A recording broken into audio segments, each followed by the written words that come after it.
Howard Stern Show. The big movie for you was A Time to Kill, right? That was the one that broke you. The lead in a large studio picture that opened big and did well. Yeah, and that's a game changer once you're in a film like that. Absolutely. And they don't think of you for the lead role, right? No, you have to go earn that. I go in to talk to the director about another role, very minor role, had a couple of scenes. And I had this plan going in. I said, I need to be playing this lead guy, Jake Brigance. So how am I going to do this? So I get in the meeting with Joel Schumacher, and I've got the other role. And Joel Schumacher was busy directing something else at that point, right? He was directing or producing or something. I'm not sure what he was working on. Yeah, but you went down to some movie set or something. Well, I go into the meeting with him, and I said, hey, who's playing the lead role, Jake Brigance? He says, I don't know. Who do you think should? I remember I was smoking at the time, and I remember taking the cigarette at that point and taking a nice hit and going, I think I should. And he laughed. He goes, that's a great idea. It's never happening. Da-da-da-da-da. Well, because why? Because the studio isn't going to bank on someone like you. You're not known at that point. No way. And a few things fall in my favor, I think. At that time, who were they thinking about? Brad Pitt? I think so. I think they were also thinking about Woody, and then Woody Harrelson, and then Costner was also spoken about it. Yeah, what gives you the balls to go in and say it should be me? You know, when you hear one, I believed it. I thought it should be me. Right. Two, I knew I was taking a long shot, but I knew I had a gap of a window, and if I don't throw it out now, well, I'm not going to know, and I'm going to walk out here pissed off I didn't try. Well, Joel laughs his ass off and says, hey, it's a great idea. Guess what? It's never happening. But a little thing happened around there. Sandra Bullock, who was already in the movie as Roe Ark, has a movie open called While You Were Sleeping.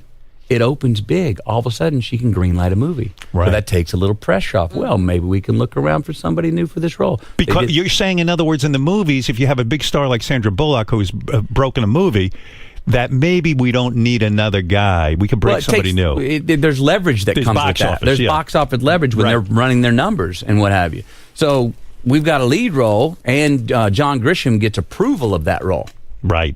And they had somebody else in mind. He didn't approve them. So it's getting close to shooting. The script's written, the schedule's set out, everyone else is cast. All of a sudden, well, let's try them out. So they fly me out, and Joel Schumacher did a cool thing. He did it in a little dark studio, and it was on Mother's Day, I think. And it was on a Sunday. And he goes, the reason we're doing it on Sunday and Mother's Day is because even if you do good, you're not going to probably get the role. And I don't want it to go against you that you tried it out for it and didn't get it. Boy, that guy's a ball buster. He was a mensch. I mean, but seriously though, I mean, a ball buster in the sense that he auditions you, but the whole time he's telling you, look, you're not going to get this. Maybe he was trying to make you relax by just saying you're not going to get this. I think he was just telling the truth. He was like, look, I'm for it, but I don't think this is going to work out. I don't think the studio's ever going to approve. Matthew, when you audition for something, and the guy's telling you, look, you're not going to get this. When you actually do the audition, are you a fucking bundle of nerves, or are you able to dismiss all of this? Like this could be a career changer for me. When I'm good at an audition, I'm like, fuck it. Do you ever fuck up auditions, or are you just good at it? Absolutely. You're good at it? And I'm better at it when I fuck it up and then come back. You pop the top on it. When I'm not good is when I've gone in and like, left a little bit in there. Yeah. I didn't go far enough for, a lot of times, and even on a set, everyone comes to the set on the first day, you're nervous. Best thing to do is the first scene, maybe overact. Go big. Mm-hmm. Maybe people go, what the hell is he doing? Because now you pop the balloon. Now you can come back down to earth and relax and do it real. But isn't that dangerous? Can't they throw you out of the room if you're like, oh, to be or not to be? Yeah, they can try to. They've tried to throw me out of many audition rooms, and I didn't let them. Were you shocked when Schumacher gives you this role because he's telling you the whole time you're not going to get it? Absolutely. I got the call. I was working in Piedras Negras on Lone Star with John Sayles. It was about midnight in the middle of the desert. And I got a call from Schumacher and John Grisham and said, you want to be Jake Brigance? And I'm like, hell yeah, I do. So we were off. And you and Sandra Bullock? Yeah. Wow. Kevin Spacey, Donald Sutherland, Samuel Jackson. Damn, that's a fucking movie, right? Yeah.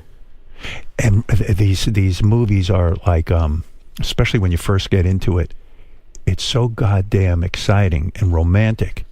Well, this is a big film. You fell in love with Sandra Bullock, right, on the set? A little after the set, but I'd say we started to have our to like each other during the shooting. It's almost impossible not to fall in love. You think about it. All your needs are met. It's like It's unbelievable. a conducive It's just situation. amazing. It's almost like, how can you not? You're two good-looking people. You're getting your fantasies are all coming true. Everything seems so incredible. The danger in that is, though, when you get back into real life, there's no reality. Well, sets can be built when you're single and maybe